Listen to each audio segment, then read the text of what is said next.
organization that has really worked hard for last so many years. Today's topic that we are going to talk is the COVID-19. All of us are worried about it.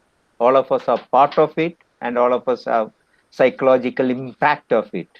So, what we are going to discuss today is one bit of the whole effort of sustainable solutions for persons with disabilities.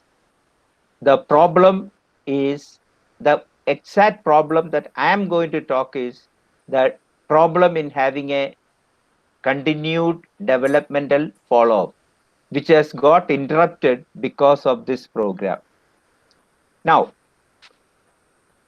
if you look at the whole issue of how the research response has come, basically it has come from UNICEF, and the UN policy brief says there are three main ways children are affected. Number one, the infection with the virus itself. Number two, immediate socioeconomic impact of measures to stop transmission of virus. For example, closing down the whole thing. The whole country is almost under lockdown. So at least was. So that is important thing. Third one is the longer term effects of delayed implementation of the sustainable development goals. All the sustainable developmental goals got blocked now, at least for temporarily. Now, if you look at 1.5 billion children have lost months of education, and our child development goals and developmental follow-up and intervention therapy all have been interrupted badly. So that is a key point. So UNICEF has highlighted 5 major areas for research. One is regarding child protection in the COVID era. Number two is the educational issues, equitable continuation of learning, the social protection issue that we are talking about, the child well-being, and last, of course, the children online, the importance of children's internet access during COVID-19. This is particularly important because many states are now trying to have that teaching program through internet, and access is not there for quite a few of them. So that's an important issue. Now, coming to the subject by itself, if you look at the whole issue of disability, then what is happening is we are only looking at the tip of the iceberg, the handicap. And our focus has traditionally been on rehabilitation. But I believe that last 30, 40 years of research has shown me that the point where we can get maximum result is below 6 years, when we focus on a high risk baby, identify, look at the developmental delay, language delay, motor delay, and communication delay, mostly is done by autism. Now, looking at the risk factor scoring, what is a high risk baby? There are 3 levels of risk. The 85% is mild risk, where there is lack of stimulation, and ICDS probably is the largest child development program anywhere in the world. And at this point, we need to remember Srimati Indira Gandhi, who started it. It's a visionary program it was. I think we need to appreciate that. The last one, of course, is severe, 5%, where we have genetic, metabolic issues, which are the serious one. But in between, another 10%, which is the commonly seen one, is called high risk baby. It means it could be a low birth weight baby, it could be a baby with a lack of oxygen, lack of glucose, or having a septic shock because of infection. Hypoxia, because there's no ambu bag in the labor room. Hypoglycemia, because mother is not feeding immediately. And infection, because the relatives are all going around the child, kissing the child, etc. Then you have NICU graduates.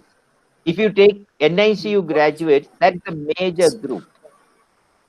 Now, one of the most important simple thing that can be done is every intensive care baby, if you have a ultrasound, simple ultrasound, 95% of problems can be identified, because you can see the holes in the brain, which is actually around the ventricle, the tissue is eaten up. So there is open holes, 1, 2, 3, 4, 5. And if you see this, you know this baby is going to have problem, and we can actually act upon it. Then the most important is, lots of babies are now born premature, before term, or having low birth weight, or have sepsis. They are all candidates for developing blindness because of a condition called retinopathy or prematurity, which means the oxygen, which is life saving, sometimes can become bad to the eyes, and it can produce problem. And next one is the hearing problem.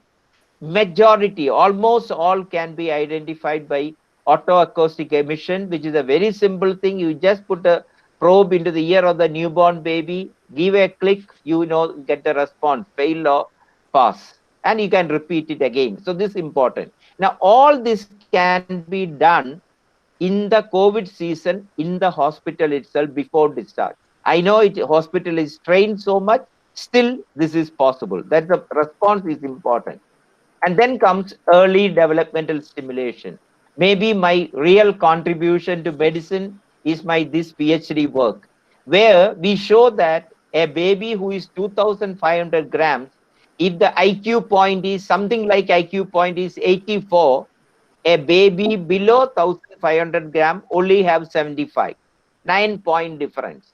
But the importance is, if you do early stimulation, this 75 can be converted to 83.8, which is same as 84, which means by early stimulation, by the mother, grandmother, grandfather, and the whole family, whatever our grannies used to do in the olden days, systematically, and then you can almost reduce the brain damage or IQ level less because of low birth weight. Not in every child, but almost.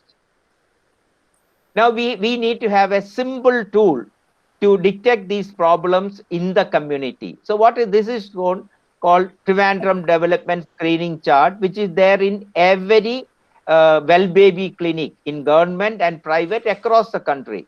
All that is, what the lines that is shown is the range at which people will do.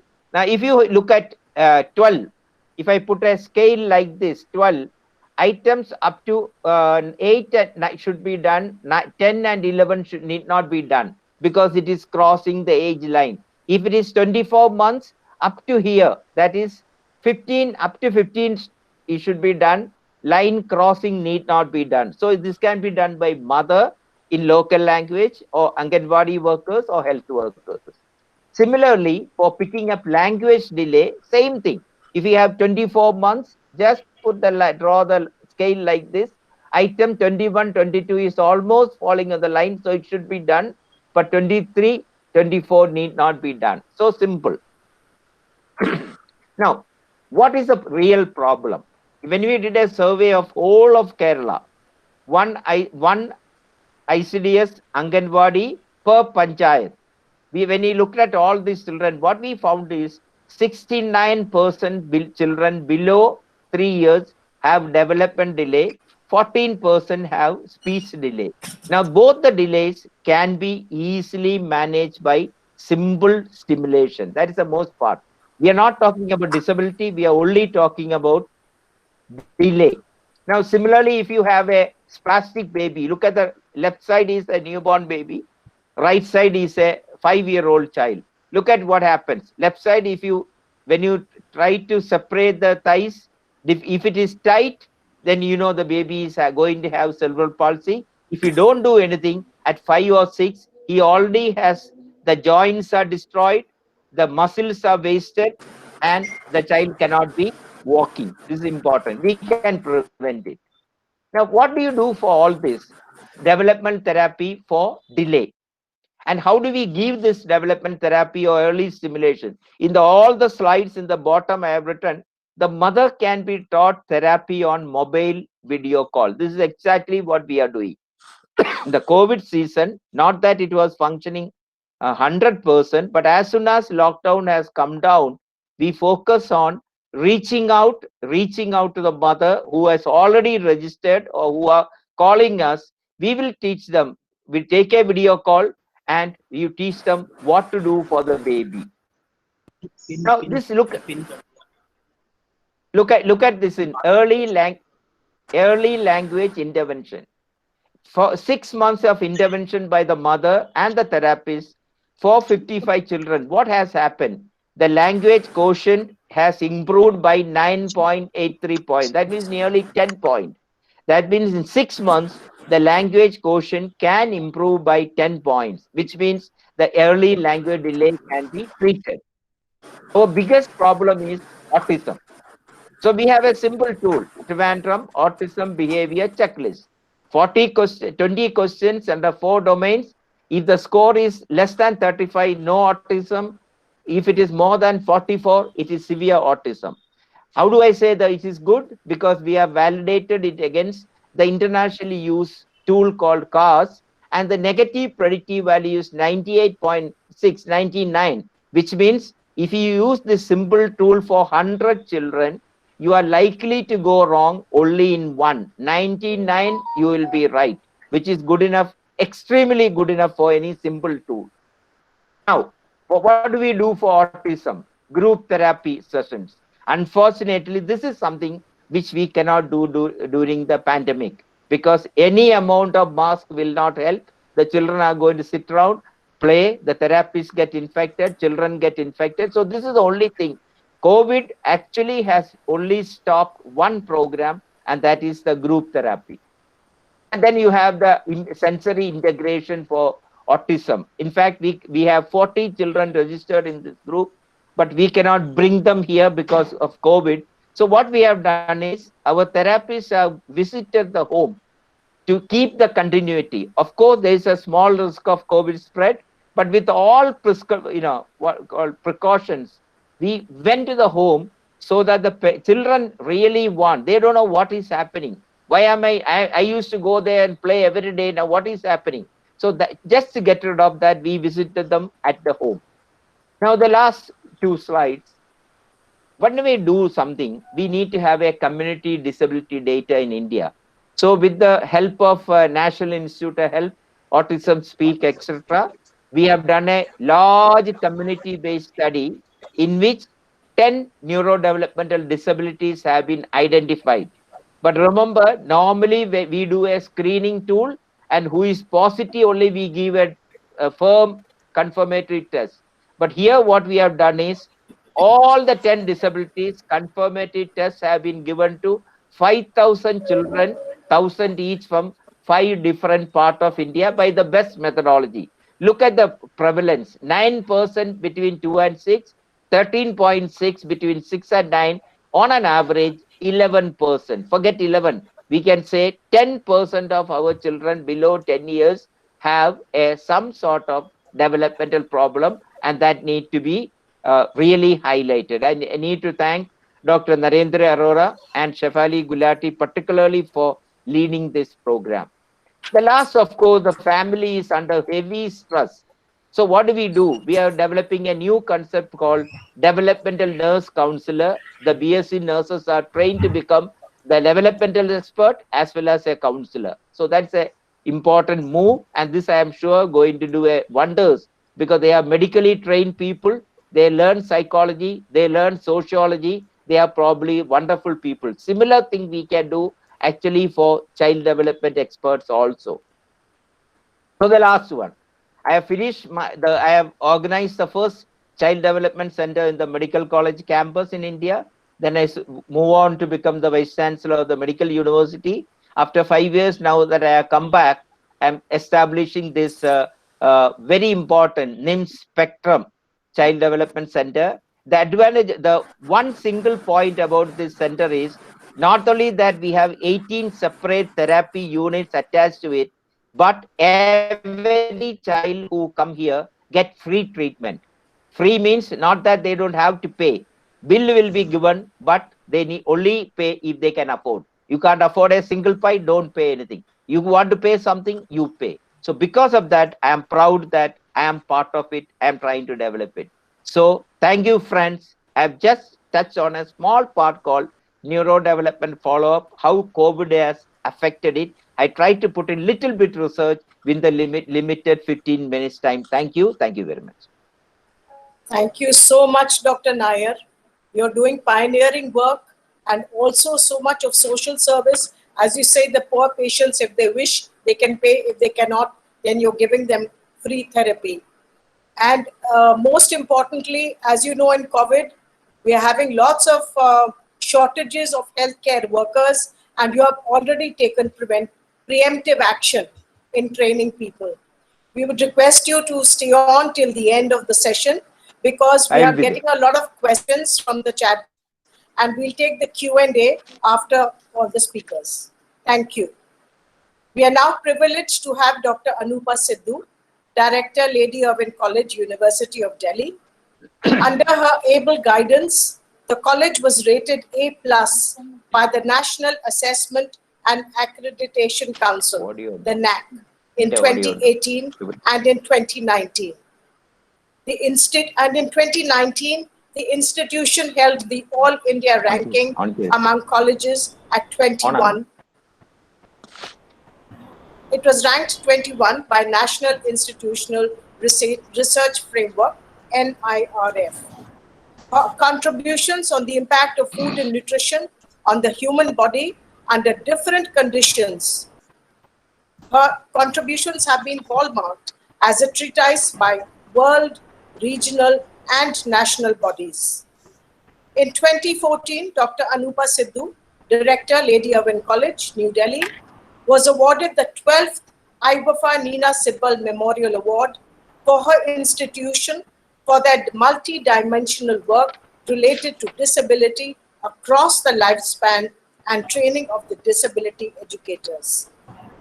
Institutional perseverance to innovate and advance continues, and I invite Dr. Anupa Sidhu to share the impact of COVID-19 in the education and training for people with disabilities, the institutional response to the pandemic, advice on best practices people with disabilities can follow to build their resilience at this time, at this critical time.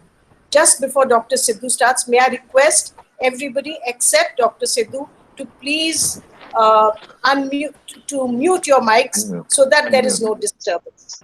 Please mute your mics so that there is no disturbance. Dr. Anupa Sidhu. Thank you, Ashaji, and the esteemed panel. Very opportune time to reflect as to whatever were our endeavors, and we almost were working towards its excellence. We do find a change of path. So let me just say, in the last 6 months, what we have been doing very consistently is working towards having a cadre of special educators who reach out to all types of disabilities. We do have a formal program, and also in our normal B.Ed program, which is also the formal program, there is a paper on special needs. So almost all the teacher educators are sensitized to the subject with lot of hands-on experience right in the field during their internship. And this B.Ed program is now for 2 years, for the last 4 years now. So it is very intensive. They go to all educational institutions who are related to their subject, and they have exposure in the community as part of their curriculum. So it is a little more robust than the erstwhile times. And we are churning out these educators. It is our endeavor that ultimately the development in any sector is by first good education. So we are trying to give maximum exposure and hands-on to these educators to handle all types of situations. The second focus is early detection. Early detection in field for all the remedials at physical level, social, emotional. And for this, there is an element of research and education. So in our routine, there is always an assessment sheet and how we do the interventions in what works best, and we demonstrate the ability of the child, in what sectors the child has improved after the interventions. So this is done by educators, special educators, called who are doing special education. It's also done by our master's student in human development. So even they are, they do in a particular kind of a practical, they do hands-on preparing of puppets, preparing themes, play, and, gelling all the people in an inclusive setup. So there is very little demarcation in the child's world that these are the abilities I don't have or whatever. The child development students are perpetually in the nursery school that we have, RAK. More than 50% children are with disabilities, and quite a number of parents invest a lot of money and time that the child is able to learn being among other people, and that is their idea. Whereas on the other side, the other children, they learn the compassion and the space of variability among humanity. So it is a very humbling experience for both category of students. Definitely, we are not, I'll come to the pandemic a little later, but I'm right now trying to peg what are our important areas that we want to work with, that we are working. We are also working towards innovative skills and preparing children for competition for world skills. And and especially the children with all disabilities who enroll for the competition of world skill internationally. They come for a training session to the college, divided into various groups. They learn on restaurant services, on ICT, graphics, Ikebana, catering, and all kinds of skills they want. And we give them a mentor for a week so that they excel and they are able to compete in the world skills. The idea is not just a competition of sorts. Even the organization to bring under fold the enabling environment in spite of whatever disabilities there are.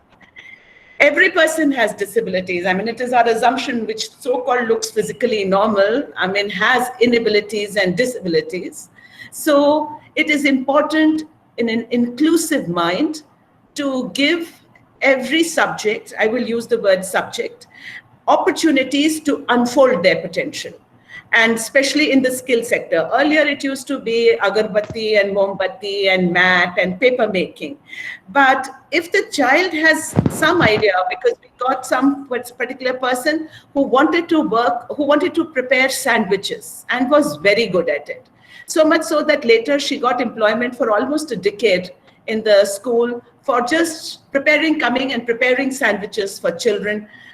That's it. So sometimes this kind of skilling and enabling is extremely good. This child used to come independently, drive from Gurgaon and come to central Delhi. So you have to look at the sustainability. Disability will not go away beyond a certain point. The only thing is that they try to unfold their own potential, identify their interest and their skills, that it becomes sustainable. They continue to do what they would like to do professionally. Money is not the question. Money will come or not come, but that is not the point. They can ultimately understand these are the things we can do, and it is very reassuring for the whole family, and they all participate. We also help and give logistic support for the Olympics competition with the same missionary zeal that they should unfold their skills and their own abilities in whatever way. Now, these days, a lot of children are making face masks, or they are preparing something else of hygiene products. So that's all right. And this it's not something specific for disabled children. It is an inclusive philosophy so that the child doesn't feel that only disabled do this kind of work. So there's no typing. The child is in an inclusive, but what is important is that it is enabling. There are several restaurants who are employing children in the restaurant services. So a lot of them are getting trained for that kind of beverage preparation, cutlery display, and they would like to work in hospitality and wonderful environment, prepare green plants and the ambience. So let them have a particular training. The important part is to have a mentor who understands these abilities and tries to unfold them. And I think these are the things which are the need of the hour, the finest nuances. I am moving a little beyond the pediatric setup, maybe adolescent, and beyond to bring home an idea that after all, the disabilities will not go away, and you need to improve their skill and coping strategy.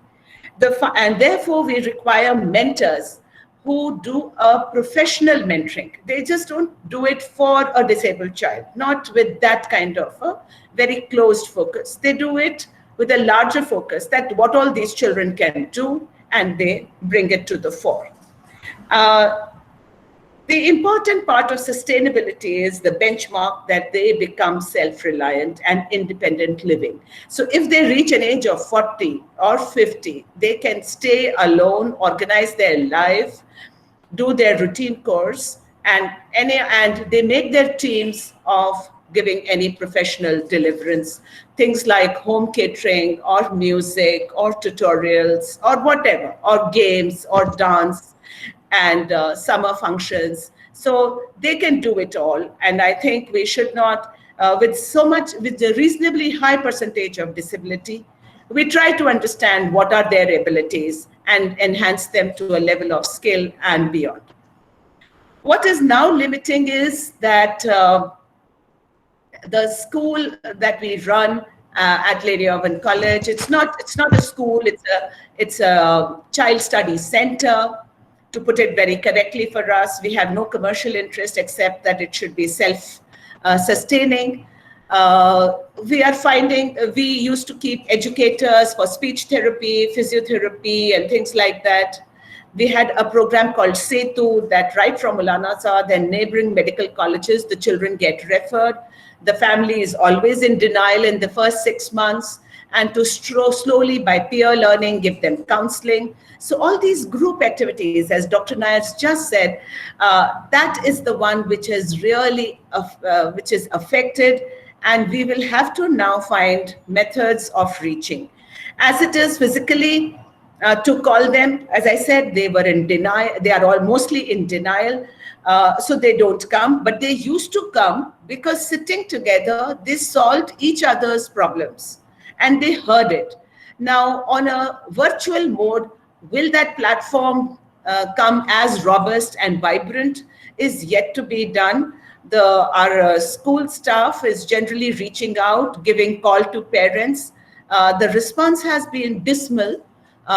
Still there has been 2 people who say yes. So I said, even if it is 2 people, it will take a while for them to catch up and understand newer possibilities.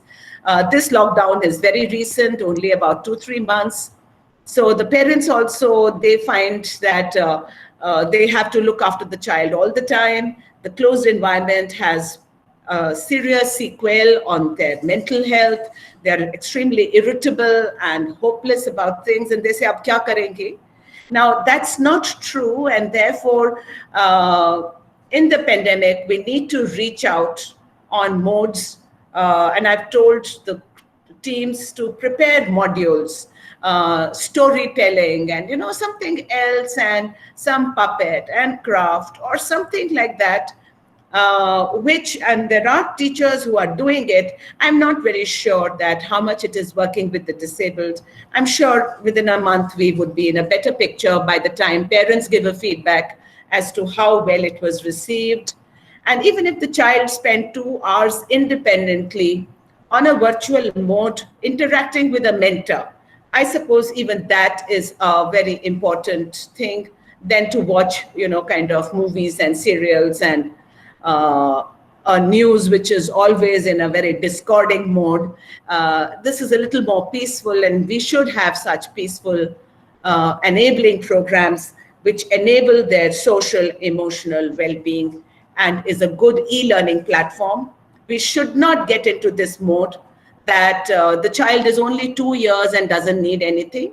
Sometimes I feel even a 1-year-old child with a very synchronous environment, a teacher talking, playing, giggling, and stimulating in more ways, that is doing much more good than just assuming. So a larger thing to the educators, to mentors, to parents, and community at large. Do not discard any human being. They have tremendous potential, and even in their lifetime, they only use 5% of their brain. So that's good enough to take them to lifetime. So there is much more scope of good work, and we will continue to unfold it. Right now, the story is, just very recent and an acute effect.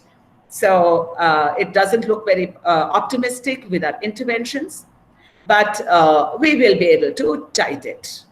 We're not dependent on times will change. We will make the time change in the direction in which we want, and we will bring all people under fold with all kinds of abilities and with all kinds of disabilities. Thank you.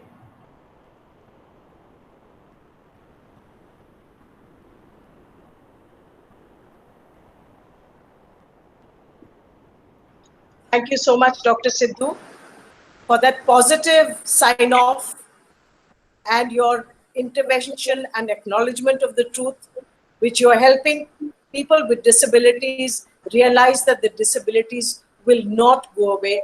One has to live and work around it. So, and to inculcate social skills, group activities, compassion, world skills, and independence. And as you said, teach them the nuances of a life, of a fuller life, which they can lead. Thank you so much. We have our third speaker, Professor Asha Hans. She is the chairperson, president of the Shanta Memorial Rehabilitation Center, Odisha. Through her work, she brings dignity and courage to people with disabilities. Her expertise at the intersection of gender and special needs is sought after at international fora, at the United Nations, at regional and national levels. Professor Asha Hans was awarded the 7th Iwafa Nina Sibbal Memorial Award in 2009 for her organization, Shanta Memorial Rehabilitation Center, Bhubaneswar, Orissa. The center provides services for the physically disabled and adults. SMRC has been striving to create and implement a wide range of activities designed to meet the medical, physical, emotional, social, and vocational needs of persons with disabilities. NGOs are the lifelines that provide last-mile connectivity in implementation programs. I invite Professor Asha Hans to share her invaluable experience in the main challenges that COVID-19 has forced upon the children and adults, the organizational response to the pandemic, the best practices people with disabilities can follow to brave this coronavirus in these critical times.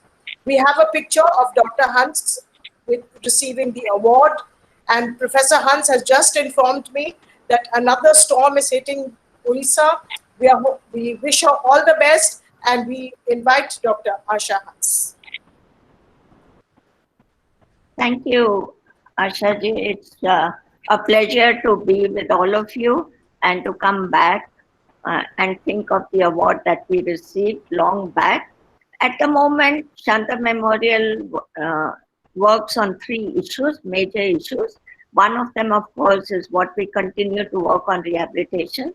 But the other 2 that we work on is disaster and disability.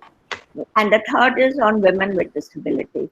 And today what I will like to talk about is on women with disability, because we have been doing that for the last 10 years across India, a number of academic studies, as well as a lot of work with the leadership with women with disabilities, set up the Women with Disability India Network.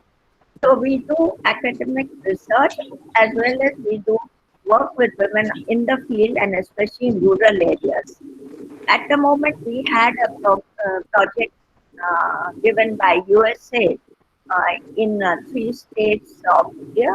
One is Gujarat, the other is Telangana, and the third is Odisha. And with the corona coming in, it has been one of the disasters that you cannot go into the field when most of our projects is meeting the. So there has been a shift in what we are trying to do, and that shift is that we are trying to shift to technology. One of the things that persons with disability have been asking and discussing about is how do you use technology in the field? Technology for those who are doing computer studies in the universities and colleges is good. But when we work with rural women, women who have only say class 5 maximum literacy and also do not get the kind of access to any kind of technology, it has been a difficult process. But we have been trying to do that using basically telephones. And we saw that when we did the study, that in 200 women in Puri district of Odisha, 2 women had smartphones. In Gujarat, 5 women out of 200 in Telangana, 5 women out of 200. So how do you do internet? How do you use the kind of Zoom that facilities that we are used to, or what we are using today? So that has been a big issue. There have been other issues that are related to persons with disability.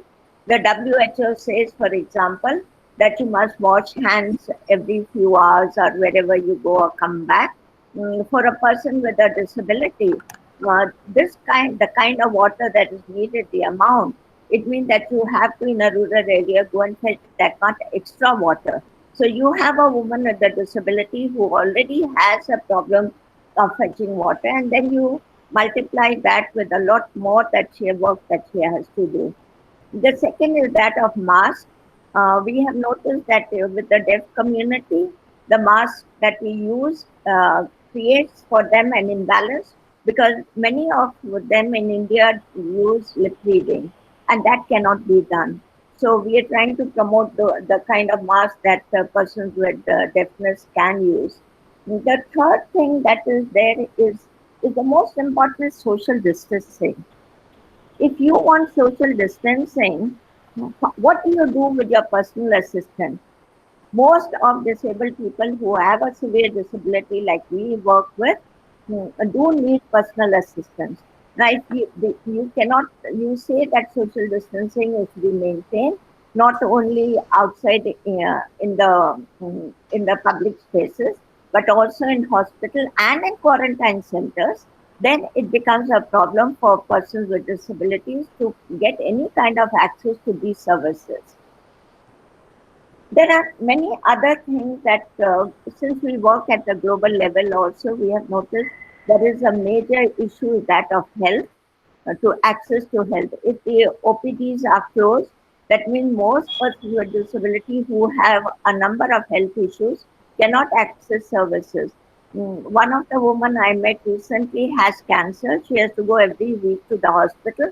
She neither has transportation nor she get access to the hospital. So the lockdown has created enormous amount of issues where they are concerned. To look into this, we did a study in all the 3 states.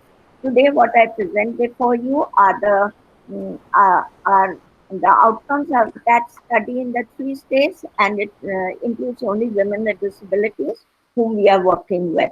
The first issue that they said that happened was that information that they received, they could not, because rural areas, to get not only the kind of mechanism you need for getting information, plus that communication is still not good enough for persons with disabilities.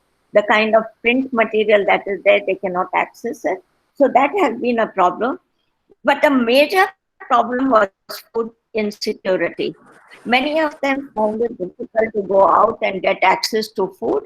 So food access, and there was a study done also by NPDPC in Delhi, where they said that 67% of persons with disability had food insecurity. The fourth thing is that where women are concerned is access to hygiene products. The government of India announced that they had asked CSR and NGOs to provide sanitary pads, for instance. That is being done now on quite a big scale, and that problem is being overcome. But other issues of hygiene and health are still there.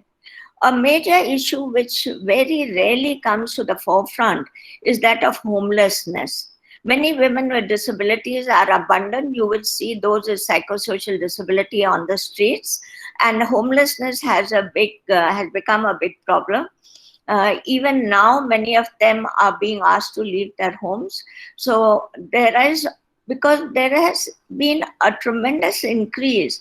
As a gender organization, you will know that there has been an increase in domestic violence across the globe, not only in India, everywhere, and with women with disabilities who have tremendous amount of domestic violence that they face. This has also increased much more. The kind of violence that they face has been linked to a number of things, including a huge amount of incest that takes place, sterilization of young girls that takes place. So all these are recorded and also acknowledged by the government of India that these kind of violence does take place. So that has increased so much tremendously that we do not know how to challenge these domestic violence, the issue of domestic violence, because it happens within the household, and neither society or us have access to the household at this point of time. We cannot go into the field, so that is a major problem. The government has come to the forefront and giving them 3 months of their pension plus an ex gratia payment of 1,000. That is surely not enough, so there a lot is needed. But what we need, I'll come to what are the needs, and this need is the scope that I have put down are taken not from the international but from the Indian scenario and from the states concerned, because most of the states are involved with the issue of health, since it comes under the state. The first thing is that of the emergency plan, what we need an inclusion of persons with disability. I did the NDMA guidelines for disability, but when we come to COVID-19, what I saw that this was not working out. There were many, many issues that were not there in the guidelines. So we needed a lot new changes. We've submitted that to NDMA, and hopefully a new guideline with a smaller version will come out on COVID-19. The second, as some of you are doctors here today, is that there is an increase in telemedicine.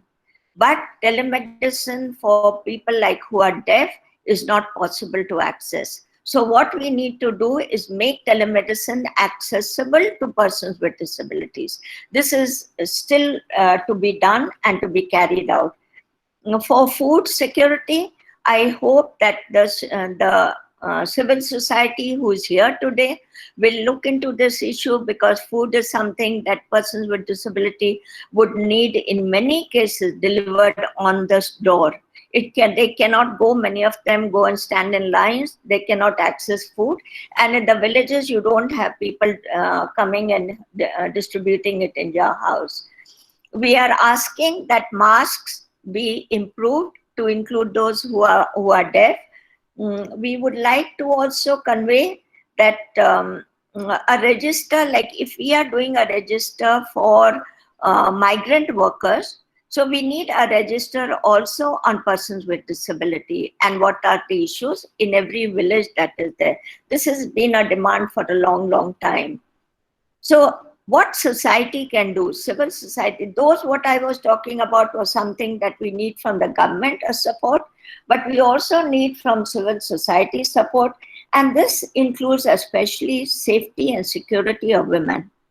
The kind of violence that is there, We hope that this is something that will be taken up by them. We need apps which are accessible to at least some persons with disability, with schemes on them so that they can access the scheme that are there. We need networks to be formed we are doing it ourselves, but we don't have a universal reach. We work all nationally, but not in all, we cannot cover all women with disabilities. We also need legal aid. We have free legal aid, but at the moment, the access to legal aid, to the protection officers, to the one-stop centers is not possible. So we have to look for a method on how to do it. And the most important issue to be in the future is work. Now, I'll give you the statistics for work. Employment for women with disability is 22.6%. And that has gone down. Now, of course, there's no work at all. But we must think of it in the future. And it is not only NREGA that we have to access. There are livelihoods that we need to access for them. Education is 48%, but still needs to be a little bit more strengthening is needed. And the most important, and I'll come to my last point, deals with psychosocial disability. And that has been a major, there has been a lot of counseling done. The social justice recently started counseling by the phone. But there is a fear among those with psychosocial disabilities that they would be quarantined and institutionalized. So whether the fear is true or no, but it's something that we have to deal with in our counseling to them. And we have to look out and see that where quarantine facilities are concerned, that they are safe for them, that they are also, that personal assistants are allowed into them, and that where they are concerned, the security of women with disabilities is taken into account. I thank you for inviting me, and I hope that what I spoke made some kind of sense to some people who are here today, because working with women with disability has been a great challenge over the years, but we are getting there. And there's a huge number of women who are in India who are now leaders of the women with disability movement, and that is increasing. And that is one of the brightest things that we can bring into the disability movement and our disability work. Thank you so much, Ashaji. Thank you so much, Dr. Hans. I think you went through the complete gamut of technology, down to COVID, down to registers, down to interventions for the government as well as civil society. I think so much needs to be done, but as you say, we have to look for small nuggets of work that have shown a lot of, where one has succeeded, even if it is in small pockets, like leadership, etc. And I think the main thing which has been flagged so many times is accessibility. Accessibility to health, to social security systems, etc. So they have to be guided towards that. And that is where, like I said, the last mile connectivity, that is why civil society and NGOs can come in. A lot of the issues which you have raised will be part of the discussants talk right now. And thank you so much. And we'll be just sharing the questions with you, because we are receiving a lot of questions in your area of work. Thank you so much, Dr. Hans. And now I'll hand over to Dr. Mayanka Gupta, our discussant for today's webinar, for an overview and way forward. Dr. Mayanka Gupta, overview, way forward, and please handle the question and answers which we have received in the chat box. Over to you. Good evening, everyone. Am I audible? Yes. Yeah. Thank you. I think we have gone through a very comprehensive discussion, especially regarding the interventions the respective speakers have undertaken for persons with disability. The full representation of the persons with disabilities has undergone a transition. Being part of 2030 Agenda for Sustainable Development as active, contributing members of the society, and further being an integral part of COVID-19 response. I'm happy they are not only being seen, but heard too. As the disability inclusive global responses are gaining impetus, as seen in the United Nations relevant guidance by WHO, United Nations policy brief in May, stressing on the need to ensure that people with disabilities have access to essential services, including immediate health and social protection services. National and local responses are strengthening too. Followed by the lockdown in India on 21st March 2020, a comprehensive disability inclusive guideline was issued to all the states. Also, a notification was sent to state health authorities to provide accessible facilities in quarantine centers and health facilities. Some strategic and multi-sectoral interventions were planned at local level in India, like creation of a WhatsApp group of government officers for persons with disabilities to ensure outreach in rural and remote areas. This group shares details of nodal officers, government orders, e-passes, and procurement and dissemination of essential items of daily needs. All the important links to these policies will be shared in the chat box. The current crisis has also enhanced the exclusion of students with disabilities from education. The quickness to respond and adapt to the COVID-19 situation has exposed the major challenges as we are grabbing onto the systems which are within our reach, like radio, television, online learning platforms. But most of these platforms are out of reach to persons with disabilities. Lack of support, access to internet, accessible software, and learning materials is likely to deepen the gap for students with disabilities and become a barrier to enter the workforce. A number of organizations are addressing some of these challenges, including the UNICEF, which is providing tools for children with disabilities and ethnic and linguistic minorities. That includes sign language, multiple language subtitles in remote lessons. Our panelists have already given an overview regarding their response to COVID-19 in the field of education, research, and NGO support. Some of the links have been shared in the chat box. It's for the participants for getting a better overview of all the policies that I have been talking about. Many experts and our panelists today believe that COVID-19 will stay with us for long and it will become the new normal. So in the process, we need to act in concert. We can definitely make a difference. We should try to strengthen an inclusive, sustainable response to the pandemic, which will be covered in our webinar series. I now want to present ways in which we can move the post-COVID-19 agenda forward to make education, research, and NGO response truly disability inclusive. Can I have the first slide, please? The inequalities intensifying the impacts of COVID-19 on persons with disabilities are not new. 4 ways to include persons with disabilities in these COVID-19 responses are: support solutions that promote equality in employment and work from home policies. Ensure communications are accessible for all disabilities through the use of sign languages, subtitles, and accessible websites. Provide adequate social protection, which is accessible and also covers the enhanced costs related to home and care services. We should change the narrative by acknowledging them as co-creators, respondents, and also contribute to economic upliftment. The way forward to education is ensure access to internet for remote learning, software and assistive devices to persons with all disabilities, and reasonable accommodation.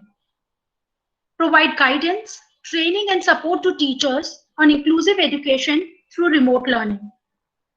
Establish close coordination with parents and caregivers for early education of children with disabilities.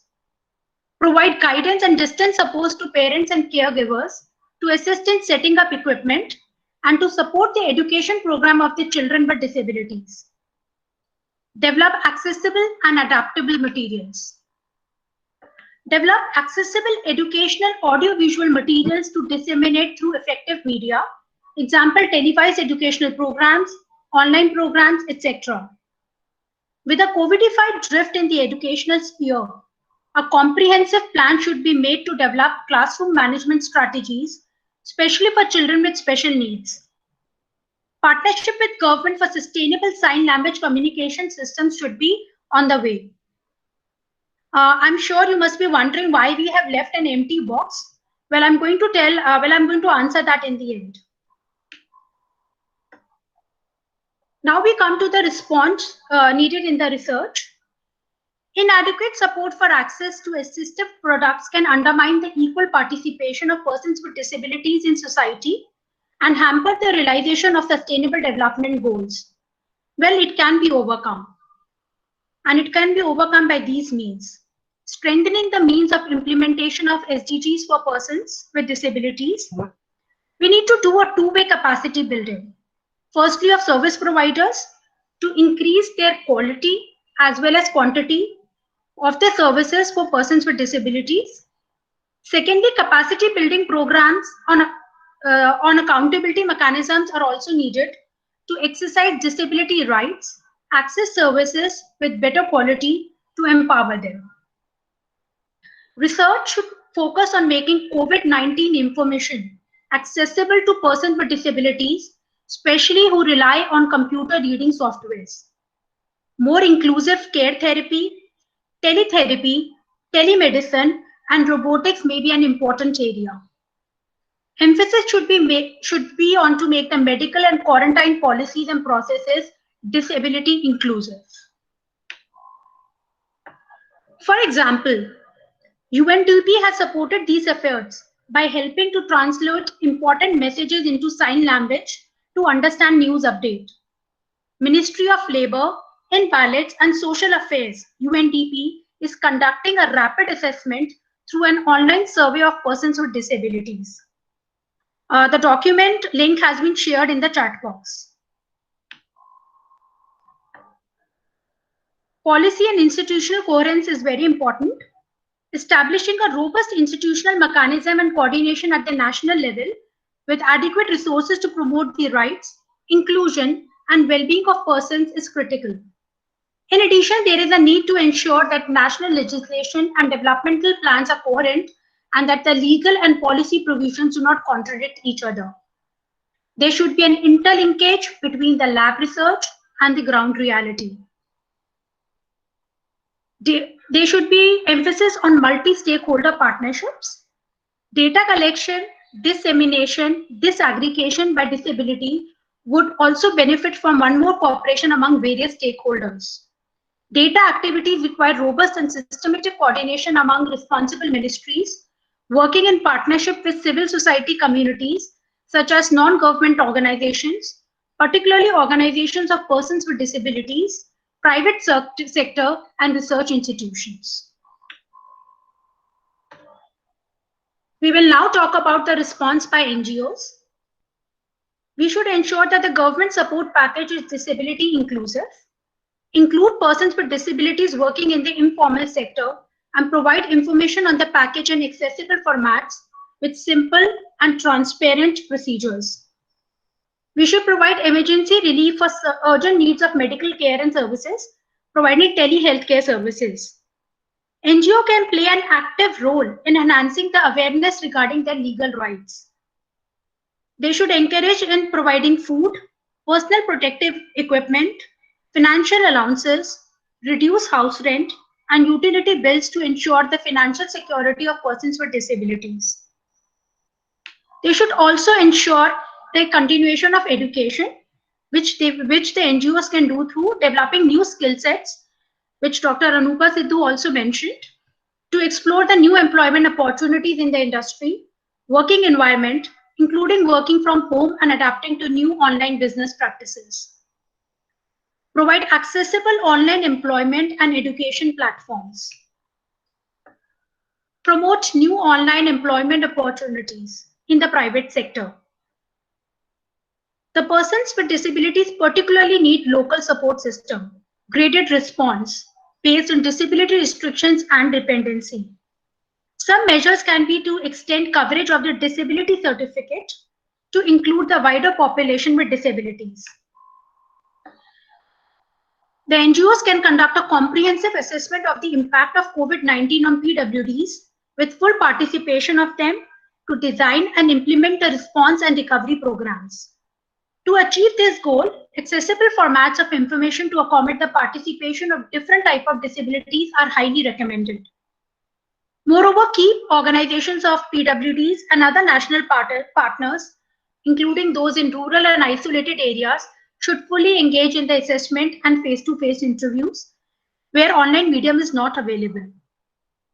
The NGOs should also look at the best practice models available at the local, national, or at international level, which can be replicated and scaled up. And lastly, they should build the resilience of the PWDs.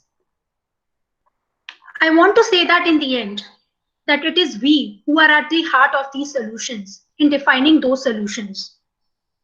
IWFA team has collated responses to sustainable solutions for PWDs from the participants of the webinar. The registration form was sent to all the participants, and they have given the responses of the sustainable solutions they think can solve the problem of the PWDs. So I want to thank all the participants for the overwhelming response. So the answer to these empty questions lies here. It is your answers, and that is more awareness. We have only able to add a few answers here. But definitely there was a wide range of answers that we got. Like some of them said, like more awareness programs and webinars should be held for students and parents regarding the education guide and how to deal with conflicts, how to motivate them to face the challenges. 3A strategy should work, that is awareness, availability, and accessibility. Regular monitoring and evaluation of government schemes and programs for persons with disabilities. Skill training and making them self-sufficient. Involving persons with disabilities in the conversation as well as in the families. There is a requirement of systematic change. Have to start with adding history of persons with disabilities in the education curriculum. Inclusion and the participation of persons with disabilities and their representative organization in all phases of implementation. They have also added that employ people with disabilities in the private sector. A lot of them also commented that there should be an inclusive school classroom for students. Separate school for them should not be encouraged. As educational curriculum and teachers' lesson plan should be made keeping in mind the individual differences of the students. And most of them felt that media should cover issues of persons with disabilities. Special programs like Man Ki Baat and various debates can be organized on the TV, which can talk about the issues of the people, so that a lot of people can view and gain the knowledge. In the end, I just want to say that there is ability in every disability. People with disabilities bringing about sustainable solutions in the economy. Indeed, this ability is the new ability. Thank you so much, everyone. We now open the floor to question answer session. Participants were encouraged to send their queries in the registration form as well as put their queries in the chat box. Thank you all for sending these questions. The IWFA team has collated these questions. I would like to welcome all the guests, all the panelist speakers back again. Firstly, I would like to address questions to Professor Dr. Asha Hans. Ma'am? Asha Hans, ma'am? Yeah. So Ms. Rosa Lizard, Global Director of Feminist Task Force New York, wants to know, how are the concerns of indigenous women incorporated into solutions for people with disabilities? I repeat, how are the concerns of indigenous women incorporated into solutions for people with disabilities? Yeah, that is something that for the last 2 years we've been working on it at the global level especially. And I work with someone from Nepal who does a lot of work. We bring in women with disabilities from indigenous areas For example, I'll give you my own example. In Odisha, we have a huge population which comes from indigenous areas. So we make it a point that we work in those areas. And it's not that we work for them. It's something that, because it's a learning process for all of us. Whenever we work with indigenous people, we do not do the programs that are there for other people, for everyone else. It is something that has to be developed with them, and it has to be done on the field with what their needs are.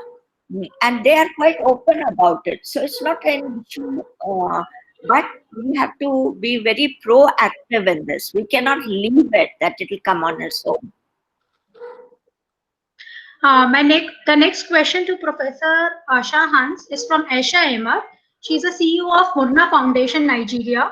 She wants to know what possible funding is available for NGOs and how do we bridge the gap of access and ICT in communities? At the moment, funding is very, very limited, but under COVID-19, there are some funding available.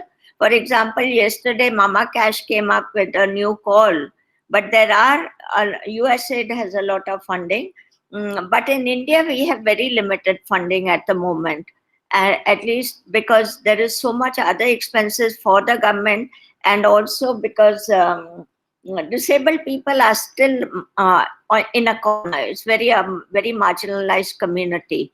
But there is a lot of global funding coming from women's foundations. I'm on the board of the Women Humanitarian and Peace and Humanitarian Fund.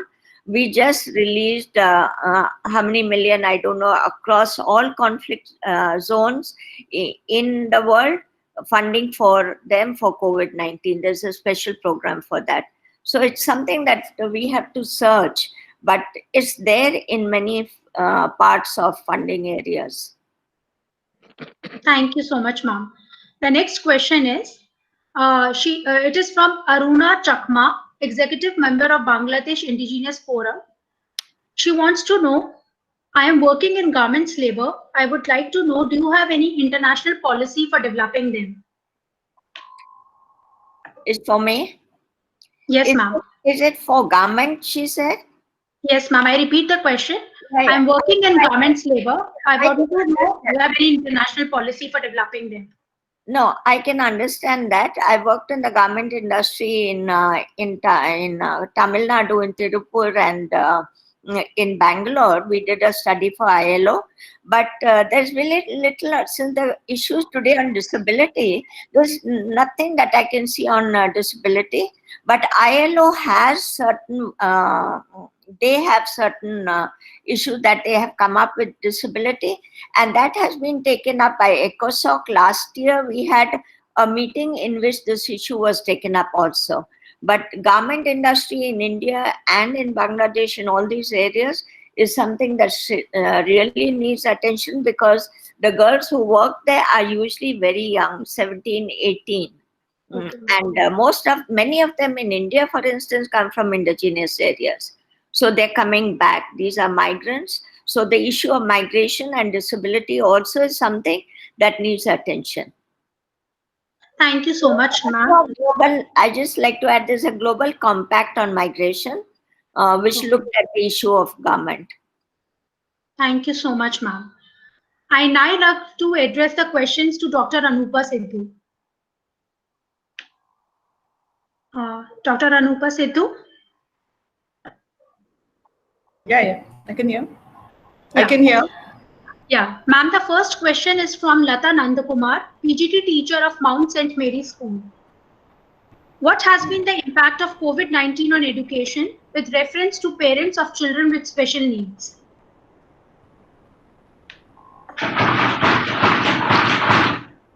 So are we talking parents of special needs, parents of those children who are studying in school?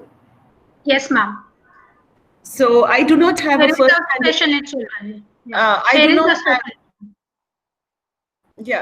do not have a first-hand experience of how the parents are, special children are coping, but they will definitely need support of parents to use the technology, especially in the urban area. At least our own school, B.Ed students and B.Ed special education students They have responded very well for most of the classes and their assignments. And I see in the neighborhood small children using mobile and having their classes and tests even 3 days ago.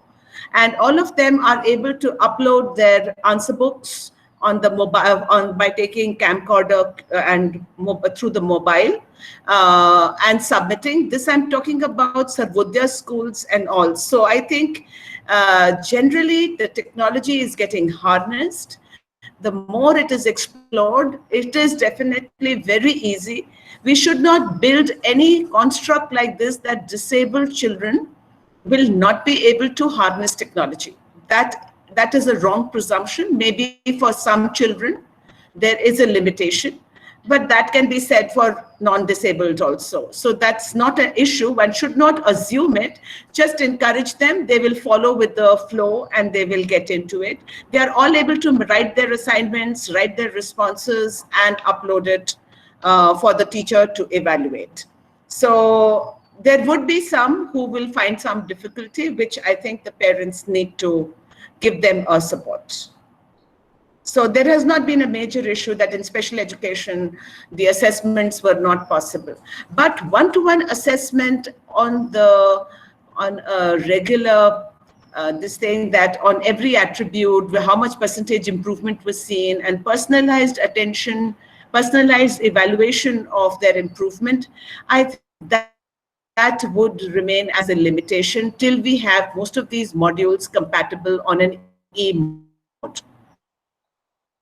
that you can assess on an e-mode. So right now there was an acute effect, so there is an issue, but I think in 6 months or 3 months, next academic session, some of these will be overcome and we will be able to do evaluations.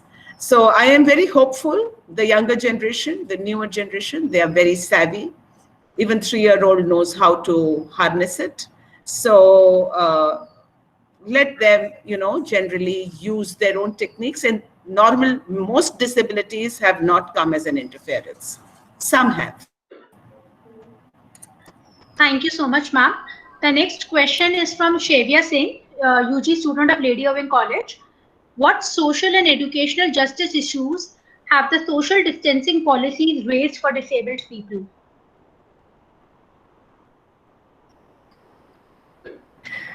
Yes, as Asha Hansji said just now that, many disabilities require an escort, a physical companion. Some children are there on wheelchair. They are brought to college by family members and left in the college with on the wheelchair. The child is able to navigate mostly. So there will be, and physical access generally on wheelchair is, a lot needs to be done by the country for physical accessibility and physical accessibility index of most institutions, not just educational institutions, even shopping malls or general entertainment spaces. So there is that larger issue which needs to be accessed, not necessarily a sequel of COVID, but I think it's a larger issue, and a lot needs to. That gap is really huge. That they need escorts, they need attention, they need some other person to help. Wheelchair is there. In lower income group, they are thrown out. They are publicly ridiculed for disabilities. So those are larger issues, and I think we need to have certain behavior change communication to educate the society to make it a little more compassionate and inclusive. But even then, in the COVID time, how do you display compassion on a virtual mode? But I'm very hopeful on work from home. Many disabled children who have got some kind of education will be able to work from home. If they are digitally savvy, they can do deliverance, they can prepare software, they can prepare for other children. So sometimes these visual barriers that somebody will see me with the disability, that barrier is gone, and then you are able to come yourself. And most disabled people I found have actually reached pinnacle of their ability and deliverance. They do a very good job, especially those who have overcome the barrier of image, especially women who have a little sensitivity about image. But I'm sure that's true of men also. I will probably give no gender bias to that. But that's a very promising field. And in a pandemic, post-pandemic times, this is a golden opportunity. You don't have to travel. You don't have to navigate. You don't have to spend a lot on escorts. And generally, with minimum mobility and minimum interaction with other people, you are able to learn. You can do learning also. You can do you can do deliverance of work also. You can do two things at a time. Otherwise, either you are in college or you are working. You can't do both by being physically challenged. So it is possibility to do both. So that I feel a lot of promise lies there and an opportunity lies there. Some mentor has to hold hand. That I think we should take it as a very important point to bring about a behavior change. And as you said, we are the change. I would say that for a subject, I wouldn't use the word child because subjects grow with age. So small children or very big children, they need to learn to cope themselves. And mentors have to supervise that this you will be able to do. So when they are adults, they should be able to do all their routine affairs at home or socializing, or to kind of, I have seen them order Uber, go to friends, and some familiar taxi people who normally are patronized by the family are known. So right now we don't know how much of the public conveyance will come back, but they should learn to be independent. They should have their own directory of medical help, law. And I feel this directory, even for a grassroots worker, if I have a problem, मेरे पंचायत मुखिया का ये number है, जो कि उनके पास होता है, और हमारे हकीम का ये नंबर है, डॉक्टर का ये नंबर है, तो एक enabling, और एक अपनी report, अपनी medical report, blood group report. So I think they should have a database for their own reckoner, as a reckoner, so that they become more and more independent and self-reliant. So I think these are things which will be of utmost importance post-COVID time, ability or disability. At least I don't divide the two. So this should be true for everybody.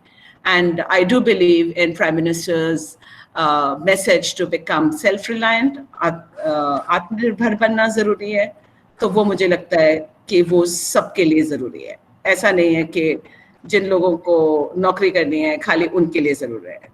It is necessary even for a 3-year-old to become self-reliant, and parents should not overindulge and pamper and physically kind of, closet them. That distancing should be maintained and the child should be on their own 2 feet. So I think it should start from there.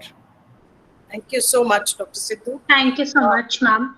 Mayanka, we are running out of time. So can we quickly have the question for Dr. Nair? Dr. And then yes. we have Mrs. Manchanda on for the Linda Sidhu. Yes. Sir, the question is from Ms. Lata. What are the 3 main stimulating actions which reduce the developmental disorders in newborns? Remember, the most important thing is the baby need to have a prenatal environment that is good. That means before delivery, what all need to be done. Immediately at the time of delivery, the oxygen baby should get. So that means use of ambu bag, etc. Immediately the baby has to put on the breast so that there's no way the child can develop lack of glucose. And the third, of course, most important is avoid infection as much as possible. Having said that, the most important item is for even normal babies not low birth weight, not an NICU graduate, they need lot of stimulation.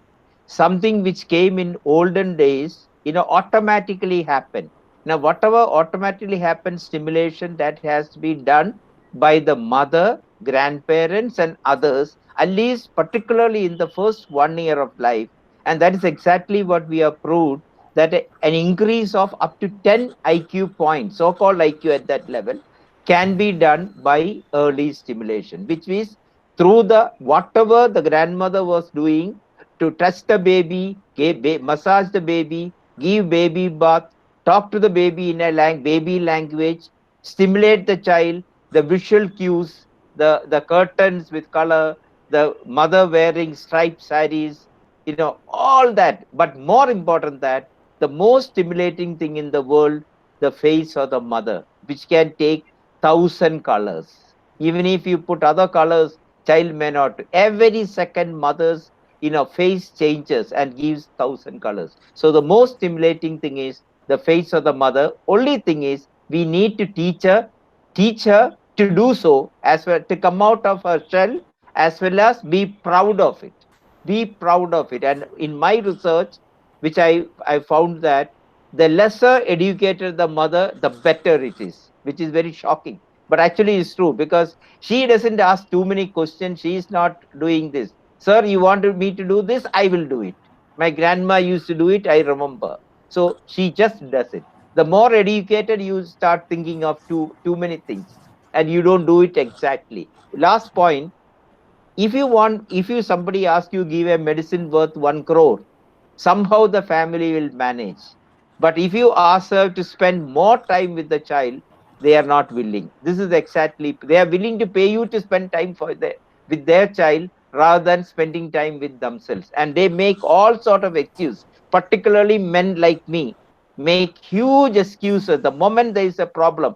Particularly there is a child called autism. Suppose a child with autism comes, the father becomes very busy. He is so busy in office, he cannot do anything. All responsibility showered on the poor mother. 24 hours, 365 days, she is just struggling with this child with no support whatsoever. Affect her family life, affect her sexual life, affect her, parenting, capacity, everything. So our aim is to bring family into the early stimulation program. Thank you, sir. Ma'am, is there scope of asking one more question? It's from If we can have a what? sorry, but Last we question. may require a very short answer. Okay, Yeah. okay. Sir, what is the differing impact on women and men with disabilities during this crisis? I cannot give you data. Normally, I don't speak without data. I do not have a specific data. But what I find is somehow the women have more resilience or coping capacity. They somehow seem to manage, maybe because all through their life from childhood, they have had difficult situation to cope with. So they somehow manage. The men never try to build their own inner strength. They depend on outside things, whether it is drinks, whether it is something else, whether it is outing and all. They always thought, if you're happy, go out. If you're unhappy, go, do something. So what happens is now the whole arena is stopped. So they are literally burning inside. And if you look at the suicide, will be much more in men than ladies. So probably that's a inner strength is not built, whereas the women try to build their inner strength somehow. Right or wrong, that is a different question, but somehow they manage. Thank you so much, sir. Over to you, Asha. Mrs. Manchanda, please a few Yes, words about the I'm here. Neelam Award. Yes. Good evening, dear friends and all the participants of the webinar. Just now you heard all the participants and their views on sustainable solutions for persons with disabilities. And perhaps all of you know that three of the most prominent panelists have been former NSA awardees.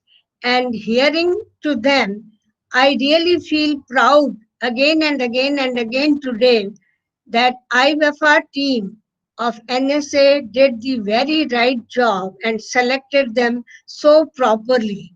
Their talks have been, and they are such experts in their lines and such prominent personalities, and I really feel it is really fortunate to get time to hear to them again. Today, I like to share with you something about the history of the NSA award, that how it was instituted and what is its position today. IWAFA has been administering the IWAFA Nina Sibbal Memorial Award since 2003. Through this award, IWAFA encourages organizations which are managing and educating disabled and disadvantaged children through innovative methods. The award endowment has been made by Shri Kapil Sibbal, Senior Advocate and MP, Rajya Sabha, in memory of his late wife, Shrimati Nina Sibbal. The award carries rupees 8 lakhs per plus a citation and plus a trophy. Rahul, the light jala. I like to tell you little bit about Miss Shrimati Nina Sibbal also.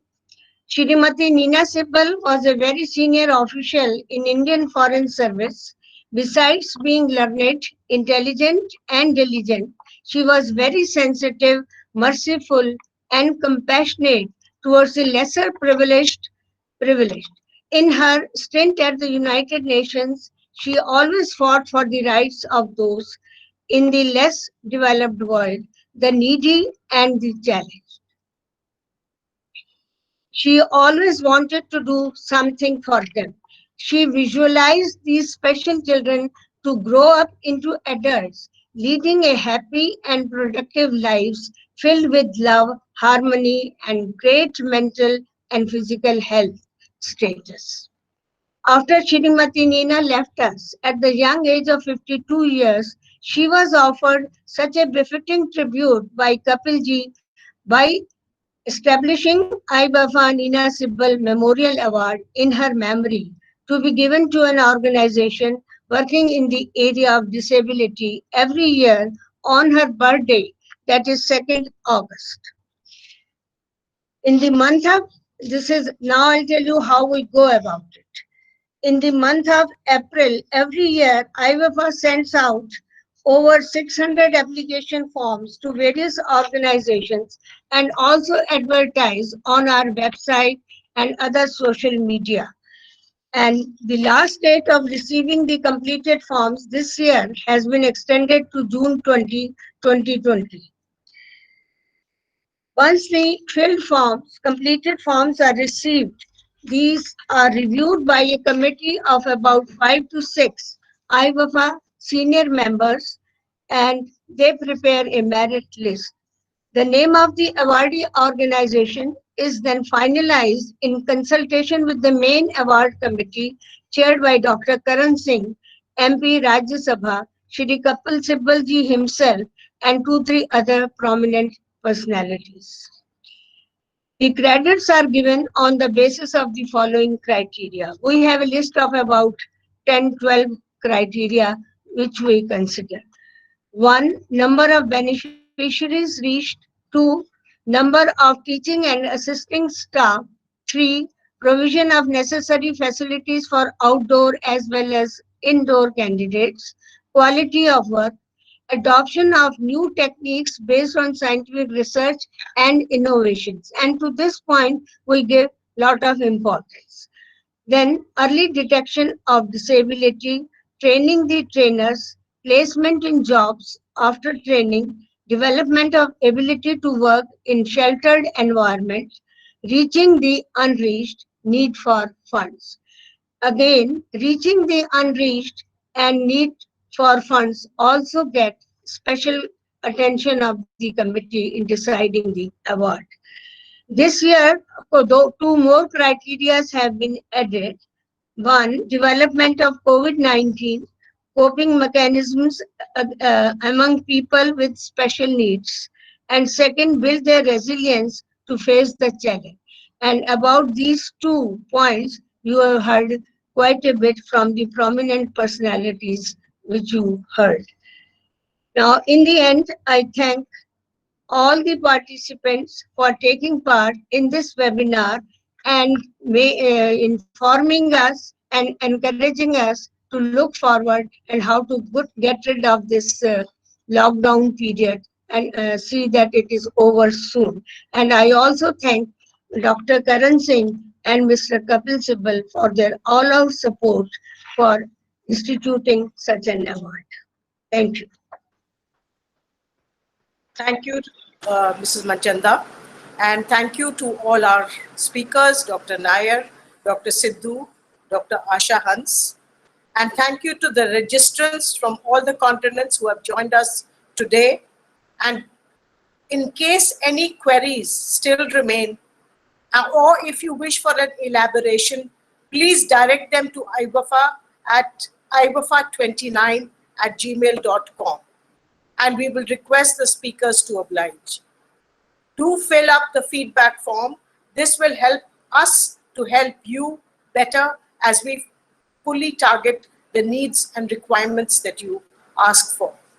Now, a little bit about the next webinar, which is on the 13th of June. It is on educational rehabilitation outreach. Rehabilitation has been a major point that has been discussed by everybody. So this topic will be taken up in greater detail by the awardees of the Nina Sibal Award. The third webinar series is on the 16th of June. It is on visual impairment. 18th June, it is on mental health. And for all these three, the time starts at 5 p.m. to 6:30. The details of the webinar on 13th June are available on www.ibafa.org. So see you on the 13th at 5 p.m. for a session on education and rehabilitation. And please don't forget, please do send in your feedback form and apply for the Nina Sibal Memorial Award, which has been extended till the 20th of June because of the COVID crisis. Thank you and see you on the 13th. Namaskar.